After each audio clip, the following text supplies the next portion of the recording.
Hey everybody, it's CJ again, back with another monthly manga pickup video. Now I just want to give a quick shout out to Blake, who recommended Total Eclipse of the Eternal Heart for me to review on this channel, and let me tell you, when I got that spicy volume in the mail, whew boy, I didn't know it was mature, so it came as quite a surprise. I just want to say really quick, obviously I appreciated the request, but I do keep this channel pretty PG, so unfortunately I wasn't able to review the volume today. But you know what I am going to review?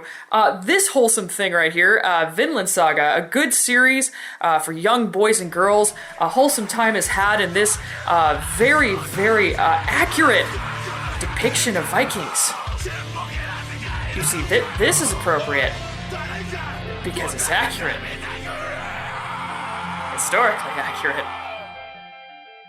Anyway, we should just get to the manga. You see this? This is what happens when CJ spends way too much money on mangoes. She has to put the mangoes on her kitchen table because they won't fit on her regular one. I like to call this table the table of shame. All right.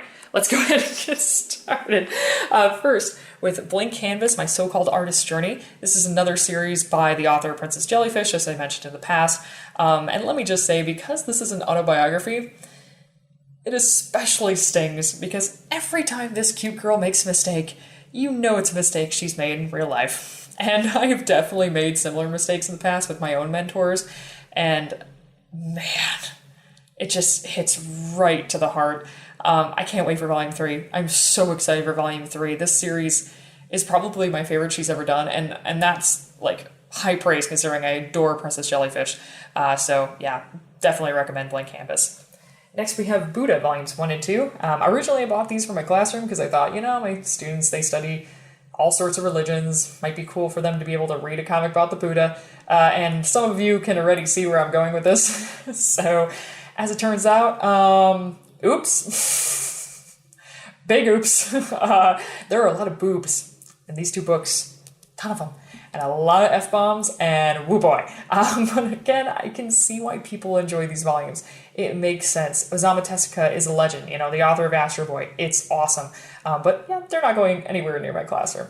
And hey, speaking of my classroom, Demons Destruction. Yeah, this one's not going in it either. Another great volume. This one's volume 6. And wow, I mean, just at this point, our characters are faced with a crisis they know they cannot reverse. They just kind of have to accept it and live with it.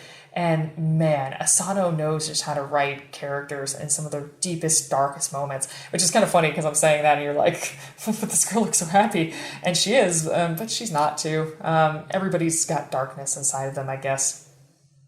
Man, that got deep. Speaking of deep things... Emanon, I think that's how you pronounce that. This was a gift from my friend Ian. Emanon is a manga about a guy who meets a mysterious girl on a ship, and I kind of, gonna be honest with you, don't want to say anything more than that. What I will say is this manga went nowhere where I thought it was going to go. It was a crazy ride all the way through. But I will admit, it kind of ends on a really, really satisfying note, so I kind of don't want to get volume 2. I kind of almost just want to keep it at this volume and just kind of experience it that way. I know it sounds kind of weird, but if you've read this volume before, you kind of know what I mean. It has a really satisfying conclusion. But let me know in the comments if volume 2 is worth picking up. Next, we have The Girl from the Other Side, and man, every time these volumes come out, I just race to my mailbox. I'm like, what happened next? And I'm going to be honest with you, not really much happens in this volume. I don't want to spoil what happens in this volume in particular, but it almost seems like the volume started where the volume would eventually end. Not a lot happened, and I'm really curious to see where this story is going to go, and if the answers we get, for the mystery behind the plague, and, why, some people are affected by it and others are not, and it's like, I want to know so bad, and my students just adore this series. They just eat it up. And it's really easy to read too, which makes it really great for kids. I would recommend this for basically, I know it sounds crazy, I'd basically recommend this for 7 and up. It's really easy to read, and it's scary, but it's not poop your pants scary. It's just more ooh, kabook. So, excellent series. And definitely not for kids, we have Inside Mari, and this was a recommendation by Sarah John, I believe that's how you pronounce your name. This was the one I picked of the various recommendations you sent me. Inside Mari, okay, so Very interesting cover. At first I was kind of like concerned about this one because it was your typical like, oh, my mind is inside of the girl who I have a crush on. Ooh hoo hoo, tee tee hee hee. What am I gonna do? You know, and I was like, oh, it's one of these gross stories. But it kind of is not. It's more of like a horror story because he wakes up inside of her body. And to be fair to the main character, he's actually quite respectful. I was pleasantly surprised by that. There wasn't any like weird moments where, you know, he took advantage of the fact that he was in her body. He kind of just lived the best way he could. And yeah, I don't want to spoil what happens, but it gets freaky. And I'm actually very interested in the second volume to see where this series goes. Definitely the weirdest pickup, I think, of this time around. Thank you so much for the recommendation. And hey, more recommendations. This one is An Invitation from a Crab, and this was recommended by Simon. And Simon, just want to say, fantastic recommendations. I would have picked up the Poe Clan, but it was very expensive, so I picked up this one instead. And this is probably the weirdest... I just said this was the weirdest, but now I'm thinking now this was the weirdest manga of the haul because this one's a series of short stories and they all include the same characters, but the characters play like a different role in each story, so it's almost like the characters are like actors. It's very strange, and there's like these little like notes from the author about like his or her various like thoughts and musings, and it's a trip. This is one of the most surreal manga I've ever read, and it's hard to explain unless you yourself have read it. I don't know if I would recommend it, but I would recommend it if you're willing to give something weird a try. Hey, more recommendations. Thank you so much. Knights of Sidonia was recommended by Aylin. And this was, oh my gosh, I gotta apologize. This was supposed to appear in the last haul, and now it's finally here. This is the Master Edition, too, so it's a thick boy. Okay, so let me just start by saying I hate it. No, but seriously, I actually didn't like it. And I don't mean that in a bad way. Let me explain myself. I am not a big fan of mech stuff, so like Gundam. I appreciate the culture behind Gundam, but I don't really like mech stuff. I've never been as huge a fan, so I've always like, say Kill la Kill over Gurren Lagann. But Knights of Sidonia is like a mech manga about this spaceship that is basically like the last remains of humanity after Earth was destroyed by these like parasitic aliens. And this is one of those crazy mech stories where a lot of people can die very quickly. So like they have this constant problem, the ship, where if they need to like jump to light speed, like everybody needs to like basically grab on, like belt themselves onto the walls, or they'll go like flying across the ship and die. And like there's just one scene where like literally like hundreds of people are just getting smashed against walls, and I was like, oh god, no. Like I have like traumatic memories of watching like a Gundam show on Toonami where like this planet blew up and like billions of people died, and I cried. And so I didn't like Knights of Sidonia, but there are people who would. And so to you who are interested in mechs and I guess like really touching like relationships in space, relationships, by the way, that can end very drastically and violently, 10 out of 10 would recommend. Even if I didn't like it, I can see why people like this, and I can see why you recommended it, Aylin, because it's really quite something special, even if I didn't like it. No, but seriously, thank you for that. Next, we're coming all the way over here for JoJo's Bizarre Adventure, Volume 2 Omnibus. Okay, let me just first off say, amazing cover again. Viz, you gotta get your act together. It's kind of hard to see on the camera, but we got another misalignment going on. This misalignment is not that hard to see, but I mean, you can see here, like, it's definitely off-center. And for a book that's like $20 retail, like, that's inexcusable. So Viz, I don't know what's going on, but this has been a real big issue. I actually had to return One Punch Man, I believe it was volume 17. I had to return 16 as well because it was misaligned. I mean, and misaligned badly. Viz, get your act together. Otherwise, JoJo's awesome. Next, we have Land of the Lustrous, Volume 10 in Japanese, also known as Hoseki no Kuni. As I've mentioned in the past, Land of the Lustrous is one of my favorite manga. Top 5 for sure. Top 3 probably. The reason I collect these Japanese volumes is because they're really pretty. They also have like these cute side things we never see, and alternative covers underneath. Very pretty stuff. Yeah, I won't say what goes on in this volume just because I know there's anime-only people in the comments, and I don't want to trip you up for what happens, but it's very, very good. I can't wait for people to get up to this point in the manga in English. Oh, it's going to be so amazing. Next, we have Mob Psycho Volume 3, Dark Horse. thank you so much for publishing Mob Psycho. But please no change spine. No changey spine, please. Keep it the same, please. Mob Psycho is always a high recommendation for me. I just wish Dark Horse would publish it faster, not only because, well, I want more Mob Psycho, but also so that we have less risk of those spines being changed. Oh, Dark Horse is such a bad habit of that. Next we have My Hero Academia Volume 20. This is another volume in the, I guess people have called it the Gentle arc, or this Cultural Festival arc, whatever you call it. A lot of people consider this filler. I certainly don't. Gentle is one of the best villains in My Hero Academia. Shout out to my friend Kai, who loves him too. I love this cover too. It's very Star Warsy. My Hero Academia has some really gosh darn good covers, and my students love these volumes. Yeah, definitely, obviously a recommendation for me. I don't know how many more volumes I'm going to get. We'll see. I liked My Villain Academia at first, but it kind of got stale after a while. We'll see. A great series nonetheless. Next we have My Hero Academia Volume 1 in Espanol. It's in Spanish, you guys. The reason I got this volume is because I have what are called ELL students, so English Language Learners, and I figured, might as well have a volume in their language of origin. Why not? I don't know if anybody's going to read this, but I thought it was cool. Just gotta say, guys, you Spanish speakers, you get way cooler volumes. Like, these flaps are so cool. And look at that alternate cover of, I think these are their beta designs. Oh my gosh, they're so pretty. They're so pretty. Anyway, really awesome pickup. It's cool to see, like, I don't know, a cooler version of the stuff we got. Next is Nodame Cantabile. I believe that's how you pronounce this volume. This was another spicy recommendation. This time by, let me look for a second, it was Dankri. I believe that's how you pronounce your name. Thank you so much for the recommendation. This is a story about this guy who's like really, really good at conducting, and he wants to be like this world famous conductor, and he's like, nobody's good for me. And then he finds this girl who's like a total slob, exact opposite of him, but she's really gosh darn good at piano, and the two basically get forced into a partnership by their professor, and it's really fun. It's very cute. I wouldn't get any volumes past this first one. I am interested because a lot of people say that like the movie of this was pretty good, and I'm like, curious. But it was a lot of fun, and I mean, definitely a solid recommendation. I see why you like this. Unfortunately, I got this like really janked up like library edition. Ugh.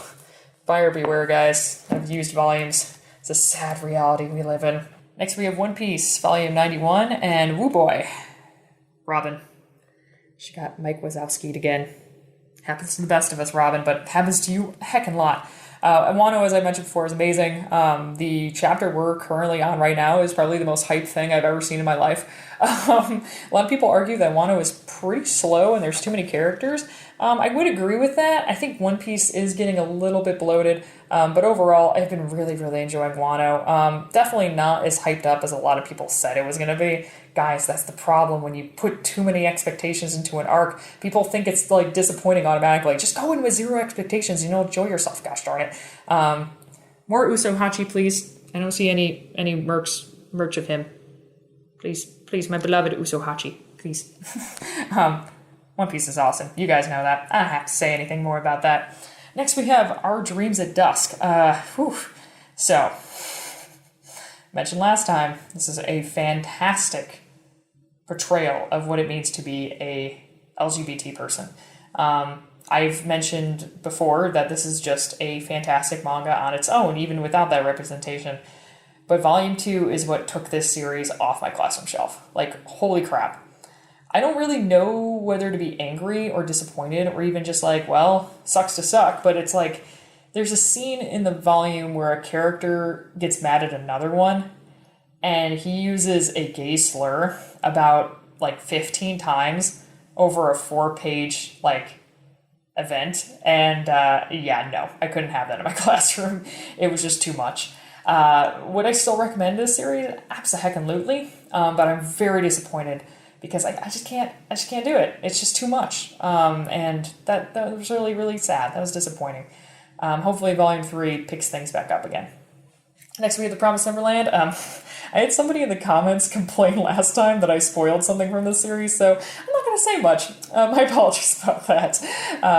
Promised Neverland's awesome. I'm really, really looking forward to reading the ending of the series, because it seems like we are approaching the end, and I'm glad that the authors are sticking, the author and the artist, are sticking to their guns, ending it where this series needs to end, kind of like Assassination Classroom before it. I wish more manga would be brave enough to do that, because there are so many series that stretch on for far too long, except for One Piece, God bless it, and really needed to know where to stop. And I'm glad Promised Neverland was willing to stop where it needed to stop. Next we have Rukio, which is a spicy recommendation from Simon again. This one is not as mature as Total Eclipse of the Eternal Heart, even though on the back it says that it's quote-unquote mature. Total Eclipse of the Eternal Heart had straight-up pornography in it. This does not. There's a lot of sexy ladies, there's a lot of violence, but it's still fine for my channel. You gotta understand that publishers put their own ratings on things, so you're never quite sure what you're gonna get with certain volumes, even if they... if something says it's for older teens, sometimes the content might not be that difficult. Or if it says it's for teens, it has like stuff like sexual harassment in it. It's like, it's hard to know exactly who each volume is going to be for, considering publishers just kind of seem to have their own way of going about things. Anyway, though, Rukio, a lot of people were excited about this. I read it, didn't really enjoy it, but I think it's just because the audience, I'm not the intended audience. Sexy girls doing violent things, gangster, mafia stuff. It's really fun. If that sounds like your cup of tea, yeah, I would definitely recommend it, but it just wasn't for me. I really appreciate the recommendation anyway, Simon, because the art was incredible. So, yeah, nice job. I can see why you liked this one. Next, we're going on to Splatoon, volumes 1 through 3. This was a birthday present for my good friend Isaiah. Thank you so much. He got these specifically so I could put them in my classroom. And it's kind of interesting just to note, Splatoon, traditionally, the video game, stars women, and mostly just has women. And so the manga kind of went with boy characters, which I'm like, huh? But I mean, like, not that I have a problem with that. I'm just curious as to what the decision was behind that. Splatoon doesn't really have too much of an overarching story. It's kind of episodic. Each chapter is about a new battle and how the blue team is going to overcome that battle, and there's recurring characters, etc. But it's a kid's manga, guys. You're not going to get too much of lore in this thing. This is no Octo expansion. It's just basic Splatoon 1 fun times with inky guns.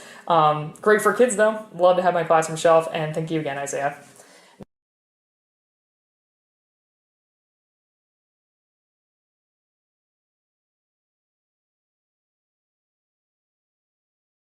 Next, another present from my good friend Peter this time around. This is Vinland Saga, and guys, I'm in. I get it. I get it now. I get why you guys like it. It's good. It's good. It's very good. Finland Saga is amazing. I can't tell you enough. I feel bad too, because here I am, like, trashing Nice and Zidoni. I'm like, this sucks because this has so much death in it. Meanwhile, Vinland Saga, like, people are getting murdered by the dozens, and I'm like, it's really good, guys. Like, I think it's because death in Vinland Saga is more expected. Obviously Vikings traditionally would battle to die. It was the goal for Vikings to die in battle, so they killed a lot of people. They kind of saw it as, like, their duty to do that. And also because it's based in history, so it also shows a Christian perspective, which is very rare for manga. Being Catholic myself, it was very cool seeing, like, actual Christians portrayed in a not stupid way, and also pagans not being portrayed in a stupid way. In particular, guys, I mean, Thorkel, amazing character, like, what the crap. Askeladd, another amazing character, especially in Volume 3. Gosh, he's just such a... I don't want to say the word on my channel because it's a PG channel, but you guys know what I mean. He's just amazing. Yeah, 10 out of 10 would recommend Vinland Saga. The one thing I'll say about this, though, is the series is expensive. It is, and I mean, you guys see my haul this time around. I'm gonna wait for a haul that's doesn't have that many volumes, and I'll get more. I'm just gonna be patient until then. Next, we have Wallflower, and this was another recommendation. Although I'm gonna be honest with you, I've lost your name. I don't know how I did it. I know somebody recommended this in the past. I just don't know who. So if it's you, please put your name in the comments. I'll go ahead and thank you in the description. Let me just say right now, I very much appreciate the recommendation. I'm so sorry I lost your name. But Wallflower is about this like boarding house. It's more of like a mansion, and the owner agrees to take in these 4 teenage boys if they basically help his teenage girl become, well, not a wallflower. She doesn't look like she does in the cover. I'm pretty sure this is like her in the future, but she basically looks like Samara from The Ring at first, and through their help she gets better and better with her fashion choices and her hairstyle and the way she interacts with people. It kind of reminds me of like My Fair Lady in that way. And I didn't like this one as much, not because it was bad, but it just kind of wasn't my thing. I've talked about how in the past I don't really like romance stories as much, and the visuals were very flowery, kind of like running in the 90s sort of flowery art, and it's, oh gosh, flower, pun. I did enjoy it, but I'm not going to get a second volume. This is definitely not my cup of tea, but it was an awesome recommendation, and I would recommend it to somebody who is interested in especially stories like Oran High Host Club, where you have like a lot of boys and one central girl, kind of like the reverse harem thing, because I think this is a harem, thing. I think this is a pretty good example of that. Next we have, finally, Witch Hat Atelier. Witch Hat Atelier is a fantastic manga. I've mentioned in the past, this is a great addition to my classroom, especially because the corner is bent, and now when the kids ruin it, I won't have to worry about it anymore. Because it'll be so destroyed, I just won't even notice it. But the art is beautiful, as I mentioned in the past. I mean, look at that. It's gorgeous. Not only, is it a really fun, kid-friendly story, but it's an interesting story too. I mean, I enjoy reading it just as much as my students do, and I'm really looking forward to seeing the answers to some of the overarching questions, in this series. The main character is so cute. She's so wonderful. Again, though, this is another issue of spine misalignment. This one from Kodansha. I don't know a single volume in the series that doesn't have a spine misaligned. And I'm going to be honest with you, I've never seen a volume of this series that doesn't have its spine misaligned. I've looked in bookstores. They're all misaligned. Like, what is going on here? Is this manga that much in demand? I don't really know. I just hope this problem gets fixed too. It's very soon. Thanks so much for watching this video, and thanks, as always, for supporting my channel. If you read anything this month that you'd like to share in the comments, please do so down below. I love reading your guys' stuff. And also, if you have any requests for me for the next 2 or 3 months, please leave those down there too. Again, another shout out to Blake. I'm so sorry I couldn't review that request, but I really, really did appreciate it. And until next time, this is CJ, signing off.